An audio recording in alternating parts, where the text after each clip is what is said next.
আসসালামু আলাইকুম, কেমন আছো সবাই? আশা করি সবাই ভালো আছো, সুস্থ আছো। বাংলা সাইকোলজির পক্ষ থেকে শুভেচ্ছা ও অভিনন্দন। আজ এইচএসসি শিক্ষার্থীদের জন্য নতুন একটি ভিডিও নিয়ে হাজির হয়েছি। আজকের ভিডিওটি এইচএসসি 25 শিক্ষার্থীদের জন্য খুবই স্পেশাল, কারণ তোমাদের জন্য তোমাদের পরীক্ষার জন্য টেস্ট কিংবা বিশেষ করে এইচএসসি পরীক্ষা 25-এর জন্য খুবই গুরুত্বপূর্ণ। এছাড়া অন্যদের জন্য গুরুত্বপূর্ণ, কারণ বর্তমান সময়ে উপসর্গের প্রয়োজনীয়তা খুবই গুরুত্বপূর্ণ, খুবই আসতেছে। তা চলো ক্লাসটা শুরু করি। আর ক্লাসটা শুরু করার আগে এখনও যারা চ্যানেলটি সাবস্ক্রাইব করেন অবশ্যই সাবস্ক্রাইব করে বন্ধুর সাথে শেয়ার করতে পারবো না। তোমরা যে বইগুলোতে পড়ো, বইগুলোতে পয়েন্ট আকারে দেওয়া নাই, তোমরা অবশ্যই আমার এই নোটটা পড়বা। তোমাদের যে বইগুলোতে পড়ো সেখানে একটা গদবাঁধা প্রয়োজনীয়তা দেওয়া আছে, ওইভাবে লিখতে তুমি 5-এ 5 পাবা না। তুমি অবশ্যই আমার এই নোটটা পড়বা। উপসর্গ কাকে বলে, উপসর্গের প্রয়োজনীয়তা আলোচনা করো। দেখো এই প্রশ্নটা ঢাকা বোর্ড 23-এ আসছে, দিনাজপুর বোর্ড 23-এ আসছে, ময়মনসিংহ বোর্ড 23-এ আসছে, চট্টগ্রাম 12-তে আসছে, 5-এ আসছে এবং সিলেটে 23-এ আসছে। তার মানে বর্তমান সময় খুবই খুবই গুরুত্বপূর্ণ। 25-এর জন্য, 26-এর জন্য গুরুত্বপূর্ণ, বাট 25-এর জন্য বেশি গুরুত্বপূর্ণ। এবার তাহলে উপসর্গ কাকে বলে, তাহলে সংজ্ঞাটা প্রথমে দিয়ে দিবা। যেসব সুনির্দিষ্ট বর্ণ বা বর্ণের সমষ্টি ধাতু ও শব্দের আগে বসে শব্দের অর্থের পরিবর্তন ঘটায়, সম্প্রসারণ কিংবা সংকোচন ঘটায়, তাকে উপসর্গ বলে। তোমাদের এটা কঠিন মনে হলে অন্য সংজ্ঞা দিতে পারো, তোমাদের ইচ্ছা। তবে এটা দিতে পারে যেসব সুনির্দিষ্ট বর্ণ বা বর্ণসমষ্টি ধাতু ও শব্দের আগে বসে শব্দের অর্থের পরিবর্তন ঘটায়, সম্প্রসারণ কিংবা সংকোচন ঘটায়। অর্থাৎ কি, অর্থের পরিবর্তন, সম্প্রসারণ বা সংকোচন ঘটায়, তাকে উপসর্গ বলে। তারপর বলা যায় এমন কয়েকটা উপসর্গ দিলাম, পড়া, পড়ি, নি, যেগুলো তোমার ইচ্ছা মতো যেগুলো দিলাম, 3-4 উপসর্গ উপসর্গ দিয়ে দিলাম। তাহলে এই গেল উপসর্গের সংজ্ঞা। তুমি চাইলে অন্য সংজ্ঞা দিতে পারো, উপসর্গের আরও অনেক সংজ্ঞা আছে, যেগুলো একটা সংজ্ঞা দিতে পারো। এবার আসো উপসর্গের প্রয়োজনীয়তা। এই প্রয়োজনীয়তায় তোমার হাতে যে বই আছে বা বইগুলোর মধ্যে তুমি যে জিনিসটা লক্ষ্য করবা, যে পয়েন্ট আকারে দেওয়া নাই। আর পয়েন্ট আকারে না দেওয়ালে গদবাঁধা লেখা লাগে, গদবাঁধা লেখলে 5-এ 5 পাবা না। আমি যেইভাবে পয়েন্ট আকারে বলছি তোমরা এইভাবে পয়েন্ট আকারে লিখবা, তাহলে তোমরা 12 নম্বর পাও। তাহলে উপসর্গের প্রয়োজনীয়তা 1 নাম্বার কী দিবা, শব্দ ভাণ্ডার সমৃদ্ধ হয়। অর্থাৎ উপসর্গের মাধ্যমে শব্দ ভাণ্ডার সমৃদ্ধ হয়। আর ভাণ্ডার বানানা কিন্তু এরকমই থাকবে, মদ্দার না, দন্ত নই। উপসর্গের মাধ্যমে যেহেতু নতুন শব্দ সৃষ্টি হয়, ফলে ভাষার শব্দ সংখ্যা বৃদ্ধি পেয়ে শব্দভাণ্ডার সমৃদ্ধ হয়। শেষ। তাহলে শব্দভাণ্ডার সমৃদ্ধ ক্লিয়ার। উপসর্গের মাধ্যমে যেহেতু নতুন শব্দ সৃষ্টি হয়, ফলে ভাষার শব্দ সংখ্যা বৃদ্ধি পায়, এইভাবে শব্দভাণ্ডার সৃষ্টি হয়। ক্লিয়ার, বা সমৃদ্ধ হয়। জাস্ট তুমি নিজের ভাষায় একবার দুইবার পড়লে নিজের ভাষায় লিখতে পারো, যে এটা লেখা লাগবে এরকম না। ওকে, তারপরে আমরা দেখব 2 নাম্বার পয়েন্টটা কি, ব্যঞ্জনা তৈরি বাড়ে। অর্থাৎ ব্যঞ্জনা মানে কি, অর্থ শ্রুতিমধুরতা বাড়ে। অর্থাৎ তুমি উপসর্গ ব্যবহার করলে শব্দটা আগের চেয়ে আগে শ্রুতমধুর হয়, ঠিক আছে, শুনতে ভালো লাগে, এটা বলে এটাকে বলে ব্যঞ্জনা।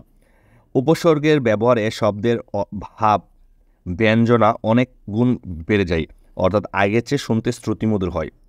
যেমন জয় বলতে শব্দটির যতটা ভাব প্রকাশিত হয়, পক্ষান্তরে বিজয় বললে কিন্তু শব্দটির আবেদন অনেকটাই বেড়ে যায়, মানে আগের চেয়ে আরও কি শ্রুতিমধুর হয়, বা এটার একটা গুরুত্ব আরও বেড়ে যায়।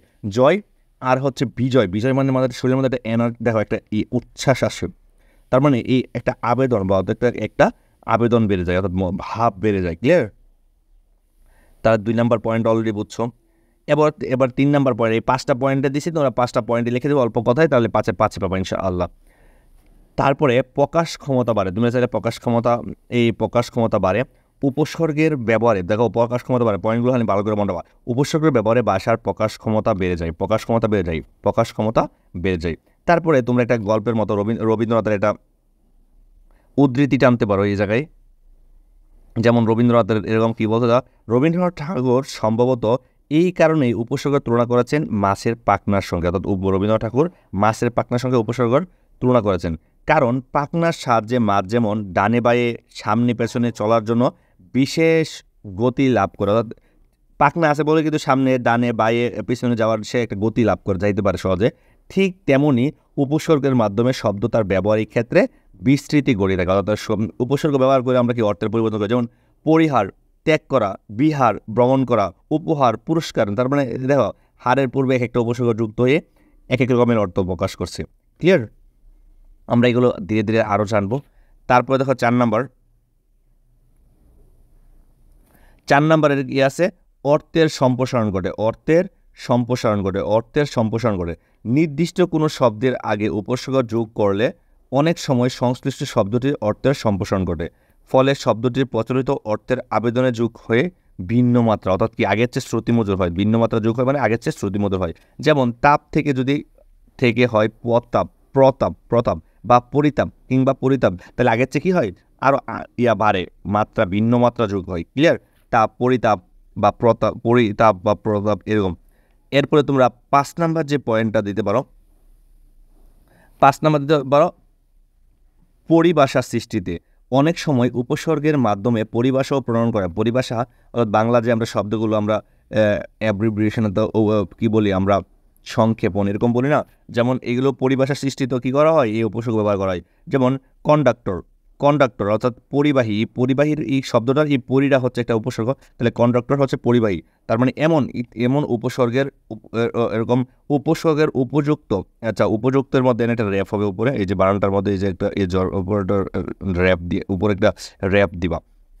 তাহলে বলছে এই উপসর্গের উপযুক্ত গুণাবলী বিবেচনা করে অনেক বৈয়াকরণ, অর্থাৎ এই বৈয়াকরণ মানে হচ্ছে ব্যাকরণবিদ, অনেক ব্যাকরণবিদ মনে করেন উপসর্গ কেবল প্রয়োজনীয়ই নয়, শুধু প্রয়োজন না, ভাষার পক্ষে পরিহার্য, মানে এটা অবশ্যই থাকা লাগবে, মানে প্রয়োজনীয় না, জাস্ট ব্যবসার ক্ষেত্রে পরিহার্য। ঠিক আছে, তুমি জাস্ট এইভাবে যদি লিখে দাও ইনশাল্লাহ 5-এ 5 পাবা। আর আশা করি ক্লাসটা ভালো লাগছে, আর ক্লাসটা ভালো লাগলে অবশ্যই চ্যানেলটা সাবস্ক্রাইব করে দাও, বন্ধুর সাথে শেয়ার করে দেবো না। ভালো থাকো, সুস্থ থাকো, আল্লাহ হাফিজ।